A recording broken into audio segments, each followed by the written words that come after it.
Hi guys. இன்றைக்கி வந்து red card கொடுத்து பார்வையும் கம்ப்யூட்டர் வெளில அனுப்பிச்சிட்டாங்க. அவங்களுக்கு ரெட் கார்டு கொடுத்துருக்கக்கூடாது அப்படிங்கிறது வந்து நான் முன்னாடியே ஒரு வீடியோவில் ப்ரோமோ பார்த்து போட்டு இப்போ கொடுத்துருக்க வேணாம், 90 நாள் ஆகிடுச்சு, இதுக்கப்புறம் அவங்களுக்கு வந்து கொடுத்துக்காம இந்த ஒரு வாரம் எவிட் பண்ணி அவங்க 2 பேரும் அனுப்பிச்சி விட்ருக்கலாம் அப்படின்னு நான் சொல்லியிருந்தேன். ஏன்னா ரெட் கார்டு கொடுத்துட்டாக்க எந்த ஒரு ஃபங்க்ஷனுக்கும் எந்த விஜய் டிவி சார்ந்த எந்த ஒரு இதுக்குமே அவங்களால போக முடியாது. நல்ல ஒரு சினிமா வாய்ப்பு கிடைக்காது, எதுவுமே கிடைக்காது. இப்போ பார்வாது யூடியூப் சேனல் வச்சுருக்காங்க, நிறைய விஷயம் வந்து அவங்க வெளில ட்ராவல் பண்ணி அவங்க இது பண்ணுவாங்க. ஆனால் கமருதீன் வந்து அவரோட ஷார்ட் ஃபிலிம்லாம் நான் பார்த்துருக்கேன், நல்லா நடிச்சிருப்பாரு, சூப்பராக இருந்திருக்கும். அவர் வந்து ஆக்டிங் அவ்வளோ திறமைய மனுஷன் உள்ளே வச்சுருக்காரு. அவர் வந்து பார் கூட சேர்ந்து இந்த அளவுக்கு வாயை விட்டு ட்ரிகர் ஆகி பேசுகிறாரு. அங்கே யாருங்க ஃபஸ்ட்டு எல்லாத்தையுமே வந்து இப்போ அந்தமாரி நடக்குதுன்னா ஏன் பிக் பாஸ் அந்த இதெல்லாம் காட்டுறாங்க மக்கள் மத்தியில்? இதுக்கப்புறம் அந்த ஒரு இதை விட்டு அவங்க எப்படி வெளில வர முடியும் சொல்லுங்கள்? அந்த கெட்ட பேரை எப்படி அவங்க நல்ல பேர் மாற்ற முடியும்? இவ்வளோ மக்கள் பார்த்துட்டாங்க. இந்த பிக் பாஸ் போய் அவங்க ஒரு கெட்ட பேர் எடுத்து இவ்வளோ கேவலமாக வெளில வரணும்னு அவங்க வந்திருப்பாங்க. இதுக்கப்புறம் அவங்களுக்கு ஒரு நல்ல வாழ்க்கை வரணும், நல்லா இதுக்கு முன்னாடி எவ்வளோ பண்ணியிருக்காங்க. ஆனால் ரெட் கார்டு கொடுத்து அவங்களுக்கு அனுப்பிச்சி வைக்க தேவையில்லை. ஏன்னா வந்து உண்மையிலே இந்த ஒரு கெட்ட பேரை தாண்டி அவங்களால எப்படி நல்ல பேர் எடுக்க முடியும்? இவ்வளோ மக்கள் பார்த்துட்டாங்க. அப்போ அவனுக்கு வந்து அவன் ஒரு படம் நடிக்கணும், அவன் வந்து நிறையா அவனுக்கு வருங்காலத்தில் நிறையா படம் நடிக்கணும் அப்படின்னு ஒரு கனவோட வீடு கட்டணும், அக்கா பொண்ணுங்களை நல்லா பார்த்துக்கணும் அப்படின்னு தான் அடிக்கடி அவன் அந்த இதில் சொல்லிகிட்டே இருப்பான் அவன் கமருதீன். அவனுக்கு வந்து இப்போ ரெட் கார்டு கொடுத்து அனுப்புனது வந்து அவங்க காலிலே வந்துட்டாங்க. அப்போ கூட வந்து அவங்க வந்து அழுகுறாங்க, பயந்துட்டாங்க. அப்படியாப்பட்ட ஆள் ஏன் அவ்வளோ பயப்படுறாங்க? அவங்கள வந்து உள்ளே அனுப்பி வந்து ஏன் விக்ரம் இருக்காரு, விக்ரம் வந்து திவ்யா கிட்ட அவங்க வைப்பை பற்றி பேசுகிறேன்னு ஆக்ரோஷமாக அப்படி கத்துனாரு. இதே விஷயத்தை வந்து சாண்ட்ரா கிட்ட அப்படி கத்திருந்தாங்கன்னா அதே இடத்துல அவங்க மயக்கம் போட்டிருப்பாங்க. மயக்கம் போட்டு இதே மாதிரி தான் நடந்திருக்கும். அப்போ வந்து இவங்க சாண்ட்ரா மட்டும்தான் அப்படி இருக்காங்க, மற்றபடி வேற யாருக்கிட்டையும் இந்த அளவுக்கு இப்படி நடந்ததுன்னா இப்படி மயக்கம் போட்டு இந்த அளவுக்கு இப்படி ஆயிருக்காது. ஏன்னா அவங்க வந்து மனசளவில் ரொம்ப வந்து அவங்களுக்கு குத்தம் சொல்ல, அவங்க மனசளவில் வந்து எப்படி சொல்கிறது, ரொம்ப வீக்காக இருக்காங்க. ஒரு வார்த்தையை தாங்கிக்க முடியாமல் ரொம்ப இதாகி எமோஷனல் ஆகி அதை நினச்சி ரொம்ப ஒரு உடம்பு முடியாமல் அவங்களுக்கு போயிடுது. இது வந்து வேற யாருக்காவது இப்போ திவ்யா கிட்ட வந்து இதுமாரி நடந்திருந்தா கூட வந்து கமருதீனுக்கு இப்படி ஆயிருக்காது. எனக்கு திவ்யா வந்து அதுக்கு ஈக்குவலாக அவங்க பேசியிருப்பாங்க, போல்டாக பேசியிருப்பாங்க. இவங்களால அந்த அளவுக்கு பேச முடியாமல் ரொம்ப அமைதியாக இருந்து பொறுமையை இழந்து அதை அப்படியே அவங்க பண்ணதெல்லாம் நினச்சி அவங்களுக்கு வந்து உடம்பு வந்து இழுப்பு வந்த மாரி ஆயிடுச்சு. அவங்களுக்கு ரொம்ப இதாகிடுச்சு. ஆனால் அவங்களுக்கு ரெட் கார்டு கொடுத்து இனிமேல் வந்து எந்த ஒரு ப்ரோமோ அவங்க 2 பேருக்கும் ஒரு ப்ரோமோ போட முடியாது. ஏன்னா இதுக்கு முன்னாடி இப்போ எவிட் ஆனவங்க எல்லாரையுமே கூப்பிட்டு எதிர்கால வாழ்க்கைக்கு உங்களுக்கு ஆல் தி பெஸ்ட்னு பிக் பாஸ் சொல்லுவார். எல்லாருமே வந்து அவங்கள வந்து ஒரு பூஸ்ட் பண்ணி அனுப்பி விடுவாங்க வெளில. இதுக்கப்புறம் நீங்கள் வந்து வெளில போய் படம் நடிக்கணும், நிறைய இது பண்ணணும் அப்படின்ட்டு வாழ்த்துக்கள் சொல்லி ப்ரோமோடைய போட்டு ரொம்ப இது பண்ணுவாங்க. ஏன்னா கமருதீன் வந்து எப்படின்னா ஒரு ஹீரோ மெட்டீரியல் இருந்தாங்க. ஆள் பார்த்தா அப்படி சொல்கிறது அவனுக்கு நிறைய திறமை இருக்குது. இப்போ ஹரிஷ் கல்யாணம்லாம் இருந்தார். இப்போ ஃபஸ்ட்டு சீசனில் ஹரிஷ் கல்யாணம் அவர் வந்து பிக் பாஸ் மூலிமா தான் அவருக்கு நிறைய படங்கள் கிடச்சி. ஏன்னா அவர் மக்கள் வந்து அவன் பார்த்தாலே ஆள் ஹரிஷ் கல்யாணம் பார்க்கும்போது செம்மையாக இருப்பான், ஆள் ஹீரோ மாரியே இருப்பான், பயங்கரமாக இருப்பான். அவனுக்கு வந்து ஒரு ஹீரோ ஒரு திறமை அவனுக்கு இருந்துன்னு மக்கள் புரிஞ்சுக்கிட்டாங்க. அதேமாரி கமருதீனுக்கும் வந்து அவன் ஆள் ஹைட் அண்ட் வெயிட்டு, அவன் வந்து நல்லா படம் நடிக்கலாம், நிறைய திறமையாக அவன் ஷார்ட் ஃபிலிம்லாம் பார்த்துருக்கேன், நல்லா நடிக்கிற பையன், சூப்பராக நடிப்பான் அவன். அவனுக்கு வந்து இதுக்கப்புறம் வந்து எந்த இதுலையுமே வாய்ப்பு கிடைக்காம போயிடக்கூடாது. எல்லாத்துலேயும் வாய்ப்பு கிடைச்சி கமருதீனுக்கு இன்னொரு வாய்ப்பு மக்கள் கொடுக்கணும். அவன் நல்ல மனுஷன் தான். எல்லாரையும் உள்ளே விட்டு ஒரு வீட்டுக்குள்ளே விட்டு இப்போ பக்கத்து வீட்டில் நம்ம இருந்தால் கூட எவ்வளோ சண்டை போட்டுக்கிறோம். ஒரு வீட்டுக்குள்ளே விட்டு நிறையா வன்மத்தை இவங்களே கிரியேட் பண்ணி விடுவாங்களாம். அப்படி சொல்லியிருந்தா பிக் பாஸ் வந்து அந்த கார் டாஸ்கில் அவங்க தப்பாக தான் விளையாண்டாங்க.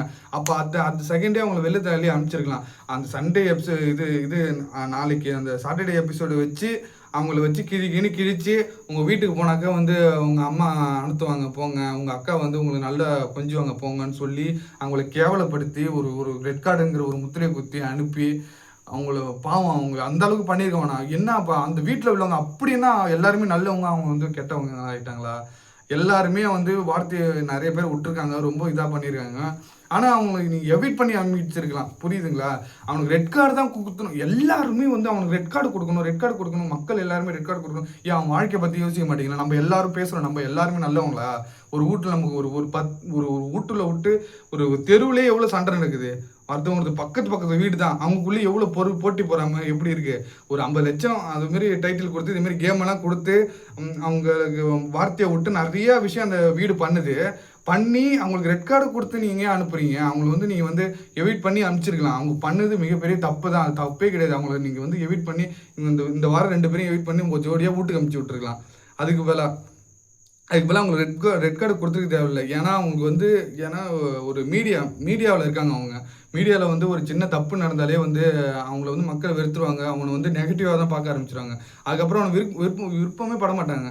மனசுக்கு பிடிச்சாதான். இப்போ கானா வினத்தெலாம் வந்து இப்போ மக்கள் மனசில் இடம் பிடிச்சிட்டாரு. அவர் வந்து வேறு எங்கே ஒரு இதில் பேசினாலோ, ஒரு மேடையில் பேசினாலோ, ஒரு இதை பேசினாலோ அவங்க அதுக்காகவே பார்ப்பாங்க. ஏன்னா அவங்க வந்து மக்கள் வந்து அவங்க மனசில் வந்து இடம் பிடிச்சிட்டாங்க.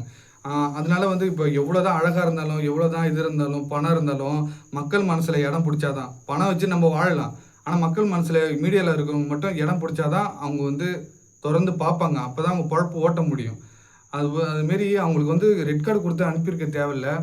நீங்கள் இதை பற்றி என்ன நினைக்கிறீங்கன்னு தெரியல. ஆனால் என்னை பொறுத்த வரைக்கும் அவனுக்கு ரெட் கார்டு கொடுத்தது தெரியல. அவனு வந்து ஒரு நல்ல வாழ்க்கைக்காக தான் வந்து விஜய் டிவி வந்து அவங்க அக்கா வந்து இன்டர்வியூ கொடுத்துருந்தாங்க. அவங்ககிட்ட கையில் காசு இல்லை, பணம் இல்லை. அவங்க அக்கா அதுக்கு சொல்லியிருக்காங்க அந்த ஒரு வீடியோவில். நீ பிக் பாஸ் போவாதடா, தப்பாகிடும் அப்படின்னு சொல்லியிருக்காங்க. அதெல்லாம் வந்து சரி நான் பிக் பாஸ் போகிறேன் பார்க்கலாம் அப்படின்ட்டு சொல்லிட்டு அந்த மனுஷன் வந்திருக்கான். வந்து இந்த அளவுக்கு அவங்க வந்து கெட்ட பேரை வாங்கி சம்பாரிச்சிட்டு மக்கள் மத்தியில் வந்து எவிட் பண்ணி போய் கெட்ட பேர் ஆகி ரெட் கார்டு கொடுத்து இதுமாரி அவனை பண்ணியிருக்க தேவையில்ல. அவனை வந்து எவிட் பண்ணி அனுப்பிச்சிருக்கலாம்.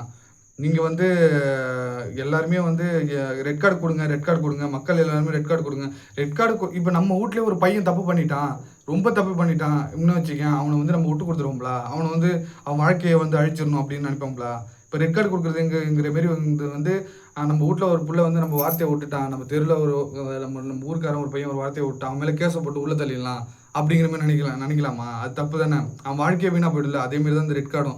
அவனுக்கு ரெட் கார்டு கொடுத்துனாங்க, எந்த ஒரு இதுக்கும் கூட மாட்டாங்க. எந்த ஒரு வேலைக்கு போனாலும் இவனுக்கு எல்லாருமே இன்னும் இப்போ பிக் பாஸால் எல்லாருக்குமே தெரிஞ்சிருக்கும். இதுக்கப்புறம் வந்து எங்கே போனாலும் ரெட் கார்டு வாங்கணும் தானே அப்படின்ட்டு ஒரு பேச்சுக்கும் எல்லாத்துக்கும் ஆளாகி அதுலேருந்து அவன் எப்படி வெளில வருவான்? அதுக்கப்புறம் இவ்வளோ மக்கள் பார்த்துட்டாங்க, அவனை பார்த்தாலே கெட்டவன் தான். இதெல்லாம் காட்டுறாங்க, அந்த கார்லேருந்து தள்ளுறதை காட்டி இதுமாரிலாம் காட்டி அவனையும் அந்த அளவுக்கு வந்து அந்த காட்டிருக்காமல் கட் பண்ணியிருக்கலாம், மியூட் போட்டிருக்கலாம. இந்த அளவுக்கு ஏன் அவனை வந்து கேவலப்படுத்தணும்? அவனை வந்து நீங்கள் எவிட் பண்ணி அனுப்பிச்சிருக்கலாம். இந்த அளவுக்கு அவனை பண்ணியிருக்க தேவையில்லை. இதை பற்றி நீங்கள் என்ன நினைக்கிறீங்க இதில்? ஆனால் அவன் பண்ணது தப்பு தான். ஆனால் இது வந்து ஒரு ஷோ தான். இது ஷோவில் வந்து எவன் நல்லவன் கேட்டவன் எல்லாம் வந்து ஒரு ஷோ நடிக்க தான் போயிருக்கானுவங்க. ஒன்றும் வந்து ரியலாக போயிட்டு வந்து இது பிக் பாஸ் ஒன்று ரியல் அப்படிலாம் கிடையாது. நடக்குது போது அப்படியே அந்த பிக் பாஸில் எல்லாம் வார்த்தை போகிறது எல்லாமே தப்பு தான். ஆனால் அவளை மக்கள் பார்க்குறாங்க அப்படிங்கும் போது வார்த்தையெல்லாம் அளந்து தான் பேசணும். ஆனால் அங்கே இருக்க எல்லாருமே வந்து பேசியிருக்காங்க. அதே சமயம் எல்லாருமே பேசியிருக்காங்க, எல்லாருமே வார்த்தையை விட்டுருக்காங்க. அதேமாரி இது தகுதி தராதர்னு திவாகர் பேசியிருந்தான். அப்போ அவனை வந்து எவிட் பண்ணி அனுப்பிச்சி விட்டாங்க. அதேமாரி இவனும் வந்து வார்த்தையை விட்டுருக்கான். ஆனால் கொடூரமான நல்ல பேசக்கூடாத ஒரு வார்த்தையெல்லாம் விட்டுட்டான் தான். ஆனால் அவன் வந்து நம்ம வீட்டு புள்ளியாக நினச்சி அவனை வந்து விட்டுருக்கலாம்.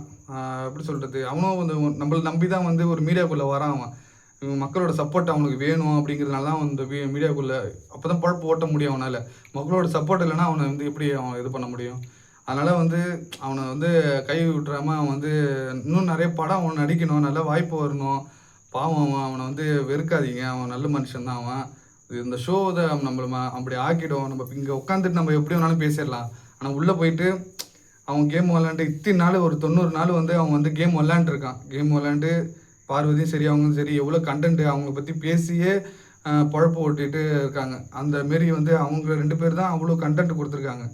அதேமாரி அவங்கள வந்து ரெட் கார்டு கொடுத்துருக்க தேவையில்லை. மக்களே இதை பற்றி நீங்கள் என்ன நினைக்கிறீங்க சொல்லுங்கள். அங்கே இருக்கிறவங்க எல்லாரும் அங்கே டோரை திறந்த விக்ரம்லாம் அந்த பையன்லாம் வந்து டோரை திறந்துட்டாங்க, கிளம்புங்க, காலில் விழுந்து மன்னிப்பு கேட்குறாங்க, வேணாம் அப்படிங்கிற மாரி சொல்கிறாங்க.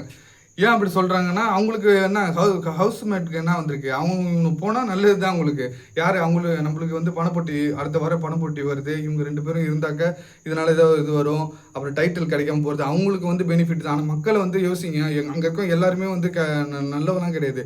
போன சீசன் எல்லா சீசனுமே ஒருத்தவங்க நீங்கள் நல்லவன்னு சொல்லிடலாம். ஆனால் இந்த சீசனில் வந்து யாருமே நல்லவங்க அப்படின்னு ரொம்ப எல்லாருமே வார்த்தை விட்டுருக்காங்க. அதனால் வந்து கமருதீன் வந்து ஒரு ஹீரோவாக வரணும் அப்படின்னு அவனுக்கு நல்லா சப்போர்ட் பண்ணுங்கள். இதுக்கப்புறமா அவனை வந்து கை விட்டுறாதீங்க மக்களே, அவனுக்கு சப்போர்ட் பண்ணுங்கள். இந்த வீடியோவில் நீங்கள் இதை பற்றி என்ன நினைக்கிறீங்கன்னு கமெண்ட் பண்ணுங்கள் மக்களே. நான் இப்போ தான் வந்து சேனல் ஆரம்பிச்சிருக்கேன், எனக்கு கொஞ்சம் சப்ஸ்கிரைப் பண்ணி சப்போர்ட் பண்ணுங்கள். நன்றி, வணக்கம் மக்களே.